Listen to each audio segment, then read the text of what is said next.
Welcome back to my YouTube channel. So जर कोणी चॅनलवरती नवीन असेल तर त्यांना मी सांगू इच्छिते की मी श्री आणि मी वेगवेगळ्या व्हरायटीजचे रिलेटेड काही एंटरटेनिंग व्हिडिओज, काही इन्फॉर्मेटिव्ह व्हिडिओज तुमच्यापर्यंत घेऊन येत राहते. सो अजून जर चॅनलला सबस्क्राईब केलं नसेल तर पटकन जाऊन चॅनलला सबस्क्राईब करा आणि शेजारी जी बेल आयकन आहे ती सुद्धा प्रेस करा, जेणेकरून मी जेव्हा जेव्हा व्हिडिओज अपलोड करेल तेव्हा ते तुमच्यापर्यंत येऊन पोहोचतील. सो टॉपिक असा आहे की खूप म्हणजे पर्सनॅलिटी आपली चांगली दिसण्यासाठी, आपण छान प्रेझेंटेबल राहण्यासाठी खूप असे मोठे मोठे महागडे ब्रँड्स कपड्याचे आपण वापरायला हवेत किंवा ब्रँडेड शूज फुटवेअरच वापरायला हवेत, खूप सारा ह्यूज मेकअपच करायला हवे.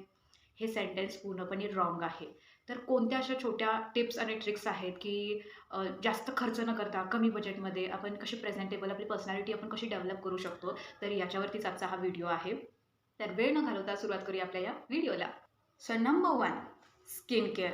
Skin care is must. त्यामुळे माहिती आहे, आपल्या पृथ्वीतलावरती ना 2 प्रकारचे प्राणी पाहायला मिळतात. हां, मनुष्य जातीमध्येच. एक असतात की जे स्वतःला सर्वस्व मानतात, आपल्या स्वतःवरती खूप प्रेम करतात, जे की अतिशय योग्य आहे. आणि दुसऱ्या बाजूला मिळतात असे प्राणी की जे स्वतःचं सर्वस्व जे आहे ना ते दुसऱ्यासाठी अर्पण करतात. कुठे गं स्किन केअर आणि हे ते तुम्ही म्हणता, पण घरच्या कामातून, मुलाबाळातून कुठे मी स्वतःकडे लक्ष द्यायला मला वेळ आहे. आता बघू, काकीची, नंदेची मुलगीची, आत्याची बहिणीची, काकीची मुलगी जी आहे ना, तिचं लग्न आहे पुढच्या महिन्यामध्ये. मग बघू, जाईन तेव्हा पार्लरला, करीन मग मी तेव्हा फेशियल काय म्हणतात ते.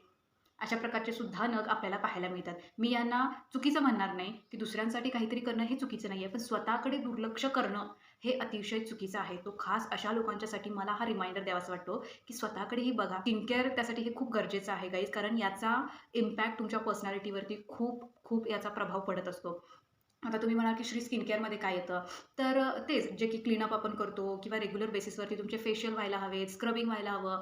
आपले ओठ हे नेहमी मॉइश्चराइज्ड असायला हवेत. त्याला लिप बाल्म हे रेग्युलर करायला हवं, नाहीतर फाटलेले ओठ, कोरडे ओठ हे खूप बॅड इम्प्रेशन पडतं. आणखीन एक मिथ काय आहे माहिती आहे, की आपले फेशियल हेअर जेव्हा आपण रिमूव्ह करतो, तर त्याची ग्रोथ नेक्स्ट टाईमला जास्त येते. हे मिथ आहे. हे अतिशय चुकीचं आहे. असं काहीही होत नाही. आपले फेशियल हेअरसुद्धा आपण रेग्युलर बेसिसवरती पूर्णपणे क्लीन करायला हवे. त्याच्याने काय होतं माहिती आहे, तुमची डेड स्किन जी आहे ती निघून जाते. टॅनिंग होतं उन्हामुळे, त्वचा काळवंटे ते निघून जातं. तर एक टवटवीतपणा, एक छान ग्लो येतो आपल्या चेहऱ्यावरती. आणि जर तुम्हाला स्किन केअरमध्ये श्री आम्हाला काय असतं काही माहीत नाही आहे, तर तुमची जर इच्छा असेल तर त्याच्यावरती सुद्धा मी एक डिटेल व्हिडिओ मी घेऊन येऊ शकते. आणि तर तसं असेल तर मला कॉमेंटमध्ये नक्की जाऊन कळवा. नेक्स्ट टाईमला मी तो व्हिडिओ नक्की घेऊन येईल. Number 2, waxing. हा सुद्धा खूप महत्त्वाचा पॉईंट आहे गाईज. मी म्हणेन की तुम्ही एक वेळ घरात थांबणार असाल, घरात असाल, तर एक वेळ तुम्ही आळस केला तरी चालेल. बट जर बाहेर कुठे जाणार आहात, 4 लोकांना भेटायला जाणार आहात किंवा रेग्युलर तुमचं ऑफिस जर चालू असेल, तर मी म्हणेन की तुमचे अंडरआर्म्स असू दे, तुमचे हँड्स, लेग्स हे कंपल्सरी तुमची बॉडी ही वॅक्स म्हणजे असायला हवी. कारण त्याचा इम्पॅक्ट आपल्या पर्सनॅलिटीवरती खूप होतो. आणि मार्केटमध्ये एवढे टूल्स आणि गोष्टी सगळ्या अवेलेबल आहेत, त्यामुळे मिनिटामध्ये आपण या गोष्टी करू शकतो. वेदर इट इज रेझर असेल किंवा कोल्ड वॅक्स, हॉट वॅक्स, ज्या गोष्टींमध्ये तुम्ही कम्फर्टेबल आहात, जी गोष्ट तुम्हाला इझी वाटते, तर अशा टूल्सचा वापर करा.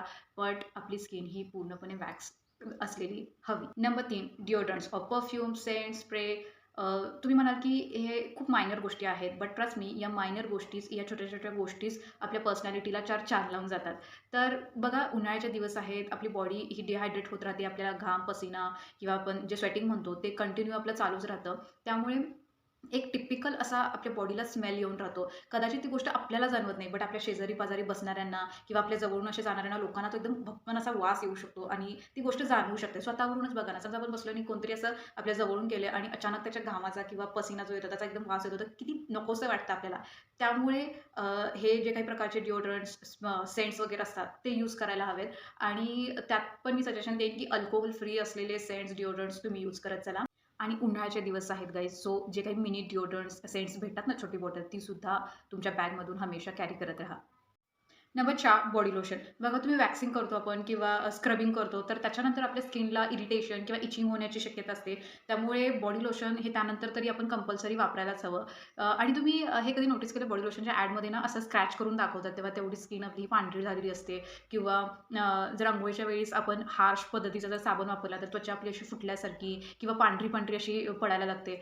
तर हे खूप विचित्र दिसतं. त्यामुळे आपल्या स्किनला आपण नेहमी हायड्रेट करायला हवं, नरिशिंग करायला हवं. त्यामुळे मार्केट मार्केटमध्ये खूप सारे व्हरायटीचे लोशन आहे. त्यातल्या त्यात चांगल्या क्वालिटीचा, बेस्ट क्वालिटीचा आणि आपल्या स्किनला तुमची स्किन जर सेन्सिटिव्ह असेल, तर थोडंसं पॅच टेस्ट घेऊन बघत चला आणि तुमच्या स्किनला सूट होईल अशा पद्धतीचा बॉडी लोशन हा कंपल्सरी यूज करत चला. नंबर 5 वेल क्लीन आणि आयर्न केलेले कपडे. छान दिसण्यासाठी, सुंदर दिसण्यासाठी मला खूप जास्त इन्व्हेस्टमेंट करायला हवी कपड्यामध्ये. मी ब्रँडेड कपडेच वापरायला पाहिजेत. हे कंपल्सरी नाहीये. भलेही आपलं बजेट कमी असू देत, बट जे आपण कपडे घालतो ते अगदी स्वच्छ असावेत आणि आयर्न केलेले असावेत, प्रेस केलेले असावेत.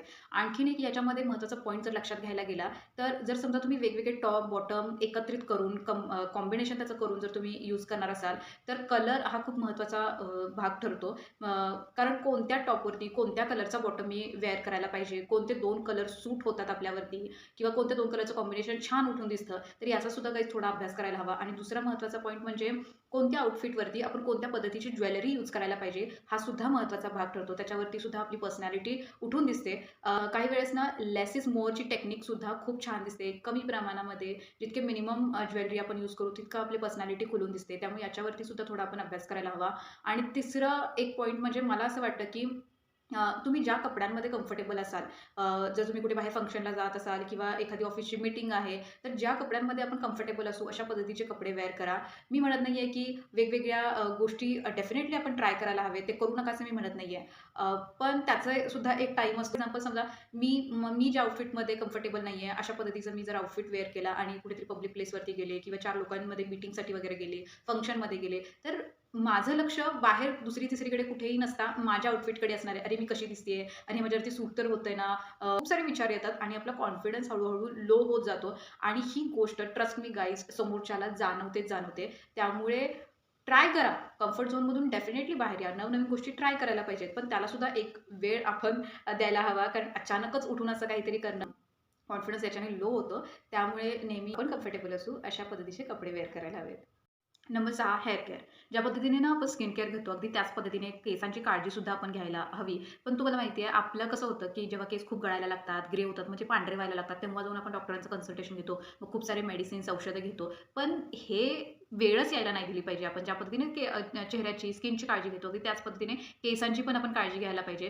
बघा कधी-कधी ना आपले केस हे खालून निसते, झाडूसारखे दिसायला लागतात. काही वेळेस त्याचं स्प्लिट एंड्स वाढतं. तर रेग्युलर बेसिसवरती आपण हेअर कटसुद्धा करायला हवे, जेणेकरून व्हॉल्यूम वाढतो. हेअर स्पा घ्यायला पाहिजे. आणि मला असं वाटतं, की घरच्या घरी ना आपले घरातच असे काही इन्ग्रीडियंट्स असतात, काही गोष्टी असतात, ज्यांचा यूज करून आपण घरच्या घरी केसांच्यासाठी टोनर बनवू शकतो, एखादं छानसं ऑइल बनवू शकतो. आणि आम्ही लवकरच घरच्या घरी ना कोणते असे इन्ग्रीडियंट्स यूज करून आपण एक छान ऑइल बनवू शकतो केसांच्यासाठी आणि ज्याचा उत्तम रिझल्ट आहे गाईज. तर याच्यावरती लवकरच मी व्हिडिओ घेऊन येईल. आणि तुम्ही जर बाहेर कुठे जात असाल, तर तुमचे केस हे व्यवस्थित विंचरलेले, छान असे दिसायला हवेत. नाहीतर असं व्हायचं, की "अरे नाही, मी इथल्या इथेच मार्केटमध्ये जाणार आहे, छोटंसंच काम आहे अगदी माझं, मी लवकरच येणार आहे." त्यामुळे घेतले केस असे गुंडाळी आणि दिले टांगून. जस्ट इमॅजिन तुम्ही केलाय आणि तिथे तुमचा क्रश भेटला पुढे. काय इम्प्रेशन पडणार आहे? जस्ट एक्झाम्पल देतेय, तसं कोणीही भेटू शकतं. बट म्हणतात ना, की first impression is last impression. त्यामुळे तुमचे केस व्यवस्थित, वेल, नीट, विंचरलेले आणि अशा पद्धतीचे असावेत. कपडे तुमचे टापटीप, स्वच्छ असावेत, जेणेकरून तुमच्या व्यक्तिमत्त्वाचा समोरच्यावरती एक चांगला प्रभाव पडू शकतो. Number 7 neat and clean nails. बघा, थोडक्यात सांगते, एक तर तुम्हाला तुमची नखं वाढवण्याची हौस असेल, सवय असेल, तर ते व्यवस्थित शेपमध्ये कट केलेले असावेत. नंबर 2 नेलपेंट लावायचं असेल, तर पूर्णपणे सगळ्या नेल्सला तुमचे नखं ही पूर्ण पॉलिश्ड म्हणजे नेलपेंट लावलेली असावीत. अदरवाईज नेलपेंट तुम्हाला लावायचं नसेल, तर ते पूर्णपणे क्लीन असावेत. असं नाही पाहिजे, की अर्धवट-अर्धवट कुठेतरी इथे थोडंसं राहिलंय नेलपेंट, या नखाला थोडंसं राहिलंय, या नखाला नाहीच आहे किंवा या नखाला पूर्ण आहे, पण इथे कुठेतरी राहिलंय. हे खूप खराब दिसतं. ही छोटीशी गोष्ट आहे, बट तुमची पर्सनॅलिटी छान डेव्हलप करण्यासाठी मेजर रोल प्ले करते. त्यामुळे जर तुम्हाला नखं वाढवायची असतील, तर ती व्यवस्थित शेपमध्ये असावीत. नेल पेंट यूज करण्याची आवड असेल, तर ते छान पद्धतीने सगळ्याच नेल्सला ते पेंट केलेलं असावं. आणि जर तुम्हाला नखं कट करण्याची, वाढवण्याची सवय नसेल, तर व्यवस्थित ते कट केलेले असावेत आणि मेन म्हणजे ते स्वच्छ असावेत. त्याच्यामध्ये घाण वगैरे बिलकुल दिसायला. Number 8 clean footwear. बघा, ज्या पद्धतीने आपण कपडे हे स्वच्छ नीटनेटके वापरतो, अगदी त्याच पद्धतीने क्लीन स्वच्छ असलेले फुटवेअर वापरणे हे गरजेचं आहे. जरुरी नाही आहे, की ते ब्रँडेडच पाहिजे. जरुरी नाही आहे, की ते त्याच्यामध्ये खूप इन्व्हेस्टमेंट असायला पाहिजे. जे काही आहे, बट ते व्यवस्थित स्वच्छ वापरायला हवेत. आणि जर तुम्हाला ना वेगवेगळ्या आउटफिटवरती वेगवेगळे शूज और सँडल्स यूज करण्याची सवय असेल, तर हे सुद्धा थोडंफार लक्षात घेतलं पाहिजे, की कोणत्या आउटफिटवरती आपण कोणत्या पद्धतीचे फुटवेअर यूज करायला हवेत किंवा कोणत्या कलरच्या आउटफिटवरती कोणत्या कलरचे shoes, whether it is sandal वगैरे यूज करायला पाहिजे. तर ह्या छोट्या-छोट्या गोष्टी आहेत. बट हा खरंच या छोट्या गोष्टी का असेनात बट मेजर रोल प्ले करतात आपल्या पर्सनॅलिटीसाठी. सो या गोष्टीचा सुद्धा आपण अभ्यास करायला हवा. Number 9 body language. Body language speaks a lot. आपण कशा पद्धतीने बसतो, कशा पद्धतीने उठतो, बॉडीचं पोश्चर कसं आहे, तर ह्या गोष्टी खूप मॅटर करतात गाईज. आणि बघा एक वेळ तुम्ही घरी असाल, तुमच्या कम्फर्टेबल असतो आपण, कसे उठतो, बसतो चालेल. बट घर सोडून जेव्हा आपण बाहेर कुठे जातो, कुठल्या कार्यक्रमात जातो, वेगळे अनोळखी व्यक्तींच्यामध्ये जातो, तर अशा वेळेस ना आपण कशा पद्धतीने बसतो, उठतो, बोलतो हे खूप मॅटर करतं. आणि मला एक वेळ सांगायला आवडेल, की काही वेळेस ना जेव्हा तुम्ही नवीन लोकांना भेटायला जाता ना, तेव्हा थोडंसं कमी बोलणं जास्त प्रिफर करा. असं नाही, की हां, हां, पहिल्यांदाच भेटले, पण मी अशा नेचरची आहे ना, मी अनोळखी व्यक्तींच्या सोबत पण मी खूप छान पद्धतीने बोलू शकते, खूप बोलू शकते. ही चुकी करू नका. कदाचित समोर आहात म्हणून ते लोकं तुम्हाला होला हो मिळवत असतील, बट पाठीमागे बोलू शकतात, की बाबा किती बडबडते किंवा किती बडबडतो. सो ती चूक करू नका. ते गरज आहे जेवढं बोललं पाहिजे तेवढंच आपण बोलायला पाहिजे आणि अ, जास्त बोलण्यापेक्षा मला असं वाटतं, की आपली पर्सनॅलिटी जास्त बोललेली चांगली कधीही. नंबर 10 खूप प्रमाणामध्ये फळं खा, खूप प्रमाणामध्ये पाणी प्या. ज्या सीझनला जे फ्रुट्स येतात, ते भरपूर प्रमाणामध्ये खात चला. बघा, जर आपली बॉडी ही आतून फिट, फाईन, स्ट्राँग असेल, तर त्याचा प्रभाव आपल्या बाहेरील बॉडीवरती दिसणार आहे. आणि दुसरी महत्त्वाची गोष्ट म्हणजे स्वतःवरती प्रेम करायला शिका. जर स्वतःवरती प्रेम करू, तर मग आपण आपल्यासाठी वेळ काढू शकतो आणि आतापर्यंत बघितलेले हे 8-9 पॉइंट्स आपण कव्हर करू शकतो. सो बघा, विचार करा ह्या 8, 9, 10 जे काही मी पॉइंट्स 10 दिलेले आहेत, त्याच्यावरती विचार करा, त्याचा थोडासा अभ्यास करा आणि या गोष्टी स्वतःच्या रेग्युलर लाईफमध्ये अंमलात आणण्याचा प्रयत्न करा, त्याचा यूज करण्याचा प्रयत्न करा. ट्रस्ट मी गाईज, तुमच्या पर्सनॅलिटीचं नवीन व्हर्जन तुम्हाला पाहायला मिळेल. सो हा व्हिडिओ कसा वाटला हे मला कॉमेंट करून नक्की कळवा. आणखीन जर तुमचे काही सजेशन्स असतील तर तेही कळवा आणि व्हिडिओ आवडल्यास लाईक आणि शेअर करायला विसरू नका. चॅनल अजून सबस्क्राईब केलं नसेल तर पटकन जाऊन चॅनलला सबस्क्राईब करा आणि शेजारी जी बेल आयकन आहे ती सुद्धा प्रेस करा, जेणेकरून मी जेव्हा व्हिडिओ अपलोड करेल तेव्हा ते तुमच्यापर्यंत येऊन पोहोचतील. तो भेटूया पुढच्या नवीन व्हिडिओमध्ये. तोपर्यंत खा, प्या, काळजी घ्या स्वतःचीही आणि इतरांचीही. तोपर्यंत खूप